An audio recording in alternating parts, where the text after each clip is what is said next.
and gentlemen, the following contest is set for one fall and is a tag team match. It's main event time here in the Casa Loma Ballroom, and we have a tag team war for you as Cornell Douglas and Castle will take on the Blood Brothers. Matchup I've really been looking forward to seeing. I want to see how well Castle and Cornell Douglas come together as a team inside the ring.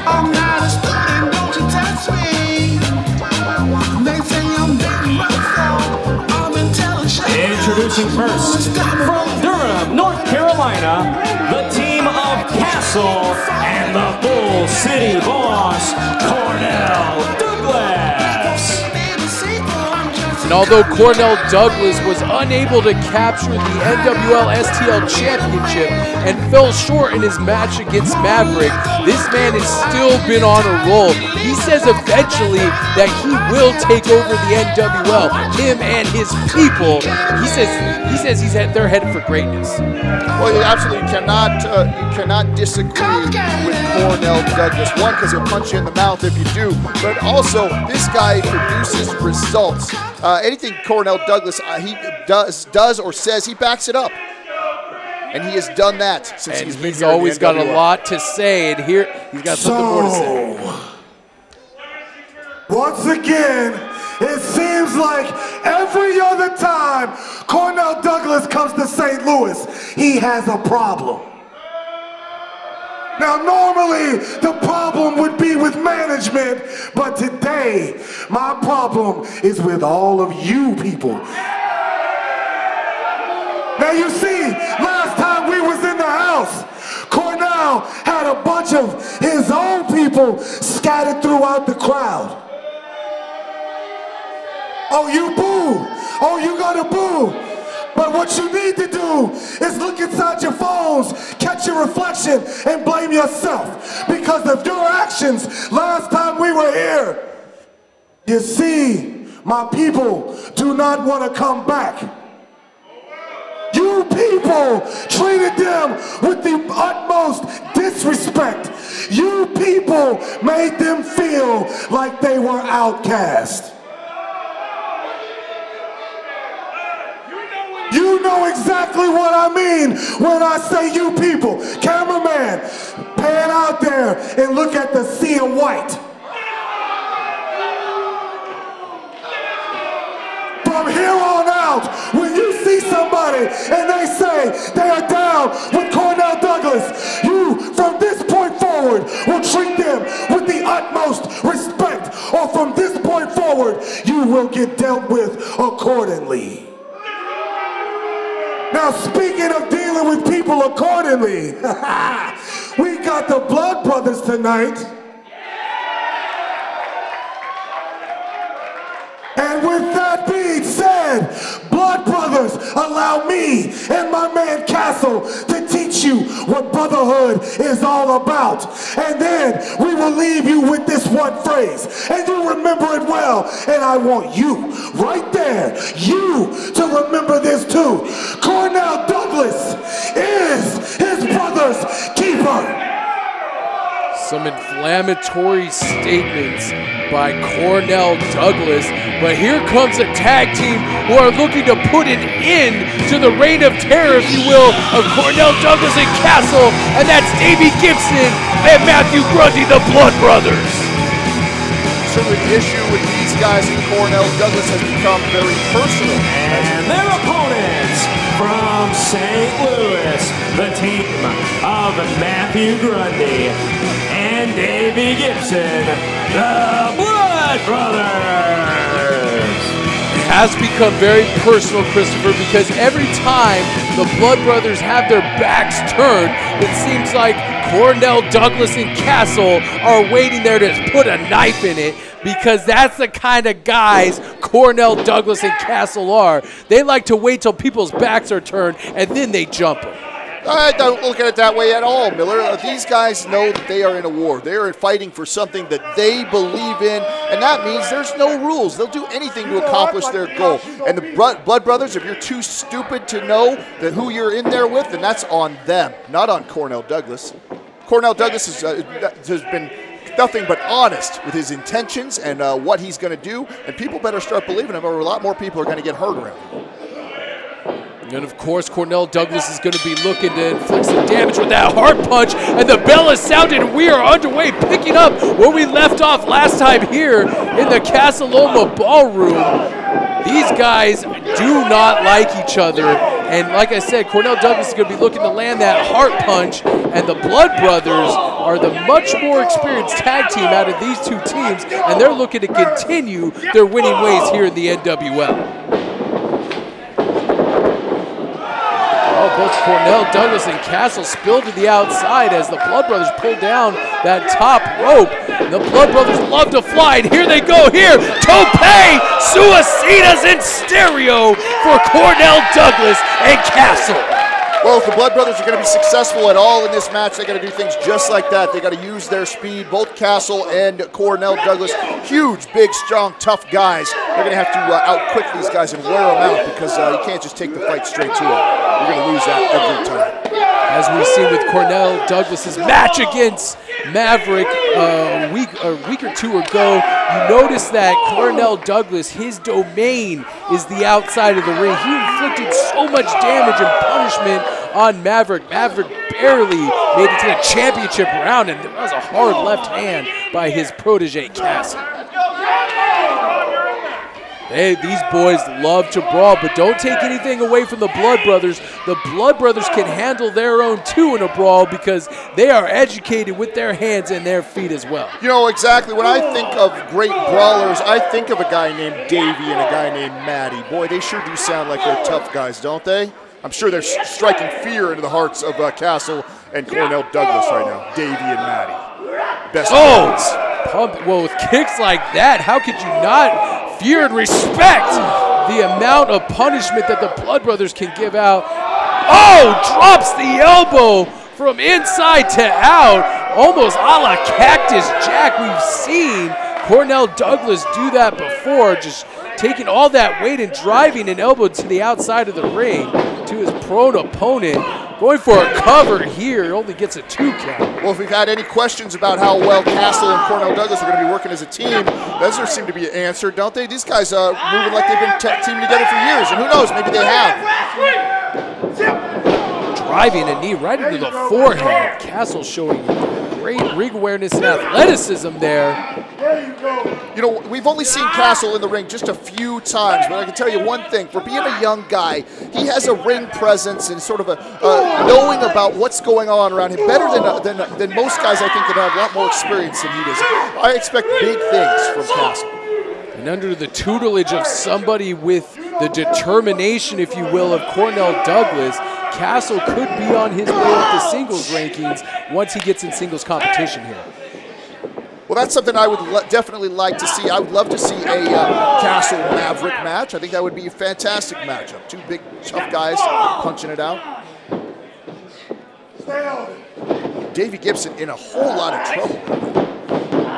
That's right. You would think with a tag team as experienced as Gibson and Grundy that they would be running roughshod almost over the far less inexperienced tag team of Cornell Douglas and Castle, but that is not the case. And that goes to show you that two guys with the brawling experience and the heart that maybe Cornell and Castle have is enough for the Blood Brothers to take right now.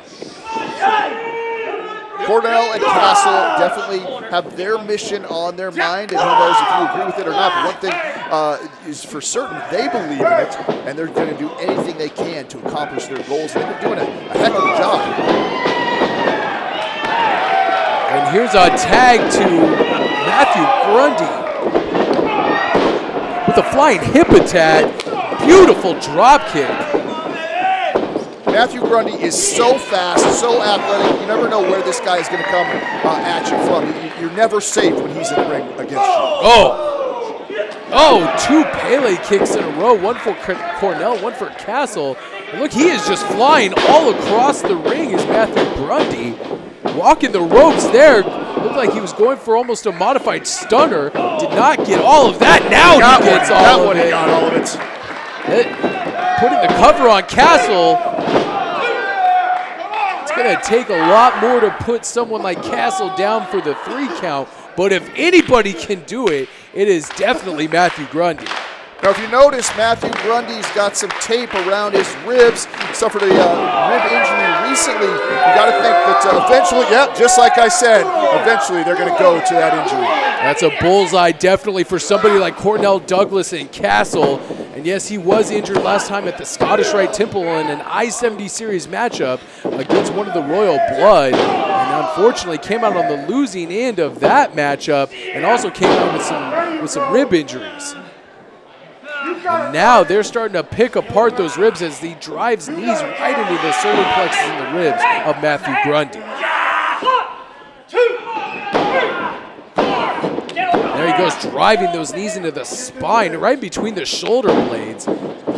One of the things that the Blood Brothers do so well is that once they get on track, they just keep rolling and they move and move and move, and they confuse folks, and they get people on their heels and they get them backpedaling and all those things. They have not been able to do that at all with Castle and Cornell Douglas. Every time they get something started just a little bit, Cornell and Castle are able to cut them off and get right back in control.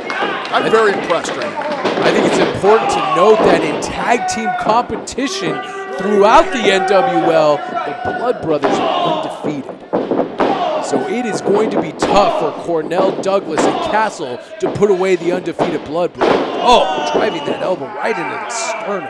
It certainly is going to be a tough victory for sure. This match is long from being over, that's for sure. But all I'm saying is I'm very impressed by these guys. And it's not going to be taking too much more punishment than this. It's also important to note that the Blood Brothers love to use the Brain Eater, which is a brain buster on the knee and Baizuku knee strike combination. And I don't know if Davey Gibson is strong enough to hold one of these massive men up in that type of maneuver. So the Blood Brothers may need to change their game plan. Absolutely, Miller. That is a great point. You know, it's awfully different holding up one of the Royal Blood than it would be to holding up a huge man like Cornell Douglas. Castle's no slouch himself either. And this guy knows how to throw right hands and left hands. I've seen him connect with a few of these shots that would make some boxers jealous. And look at Matthew Grundy trying to fight his way out of the corner of Douglas and Castle. And he's successful so far. Goes for that back brain kick and misses. Goes through the knees of Castle. He connects with that one. Rolls through and makes the tag to Davey Gibson. And here comes Davey Gibson with a house full of fire against Cornell Douglas. Couple open-handed palm strikes and a rolling forearm connects right with the jaw of Cornell Douglas. But you see, just like I said, every time they get something started, oh, beautiful. Springboard kick right to the face of Cornell Douglas. Seems like they have an answer for almost everything the Blood Brothers are throwing at him. Just their toughness, just their brawling ability has been enough to hold off on a lot of the offense of the Blood Brothers. Now he says he might be going for that, maybe a Brainbuster or that Brain Eater combo. Oh, hard strike right to the back, kick right to the stomach of Castle. Right now, Davey Gibson is successfully fighting off both members of Cornell Douglas's team. Matthew Grundy not moving there on the ring apron. He might be hurt a little bit more than we thought. And those ribs, re-injured those ribs maybe? Kicks to the right to the back of the head. And you're right, those ribs may still not be fully healed. Almost a 3 count, so close. Those 2 boots to the back of the head almost put Davey Gibson out for the 3 count. With Matthew Grundy not moving, not in any position to even make a tag, if Gibson could even get to make a tag, this is essentially turned into a handicap match now.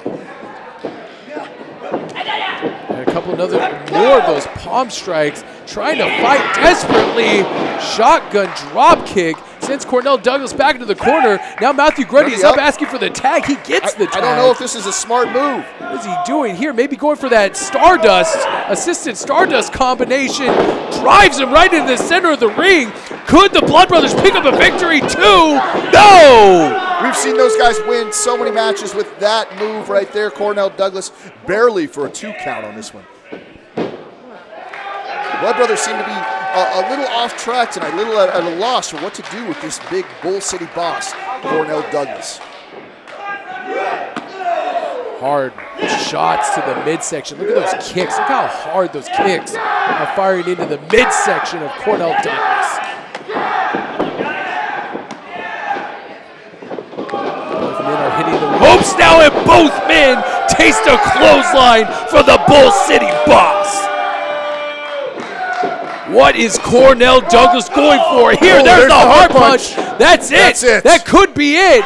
And the referee's telling him Davey Gibson is the legal man, but I think the referee got confused for a second. But Matthew Grundy was the legal man. That was a slow count of the referee's fault. Who is the legal man here? Cornell Douglas has a gripe, and I believe he's right on this one. But that hard punch, that hard punch connected right with the sternum of Matthew Grundy, and he has not got back up to his feet. Now Davey Gibson may be eating a clothesline. He ducks a clothesline baseball slide drop kick to Castle, and a super kick glances off. That one connects. Now they could be going for that tag team combination on the Bull City Boss. There it is. They drove him right to the center of the ring. This is it. This is it. 1, 2, no. Oh, wait, who just pulled him? Castle just pulled him out right before his hand hit 3. That was it. The Bull City Boss had been put away by the Blood Brothers, and Castle just pulled the referee out of the ring. Oh, my goodness. Davey Gibson flying through the air and taking out Castle. Now the Bull City Boss and Matthew Grundy are left in the ring. Hard kicks and strikes to the Bull City Boss. He's trying to figure anything he can to put away Cornell Douglas. What is Cornell Douglas going for here? Drops him ribs first over that top rope. Oh no, what is Castle doing with him? Apron power bomb. Right, again, sending so much punishment on that spine and ribs. Going for a cover, 2, 3. Oh my goodness, Cornell Douglas and Castle have just defeated the Blood Brothers. Now, I would have to say, Miller, this is an upset in my book. You guys, we've never seen a team together here. We just beat the top tag team in the NWL. I'm very impressed with Cornell Douglas. Oh my gosh, Cornell Douglas and Castle have had to have just pulled off maybe the upset of the year so far here in the NWL, picking up a victory over the undefeated Blood Brothers. Who's going to step up to the plate and beat these guys? I don't think anybody, because Blood Brothers can't do it. What other team is going to step up to these two guys? I'm very, very impressed. Listen, we're going to start stepping in line with what Cornell Douglas has, or we're going to end up just like the Blood Brothers. They're laying down, looking at the lights in the middle of the ring. Grundy is still down in the center of the ring after that apron powerbomb by Castle. One has to wonder, would this match have turned out any differently if the ribs of Matthew Grundy were at 100%? But it doesn't matter now because Cornell Douglas and Castle have picked up a victory. We gotta go. For Christopher Fulton, I'm Ben Miller. We'll see you next time here on the NWL STL.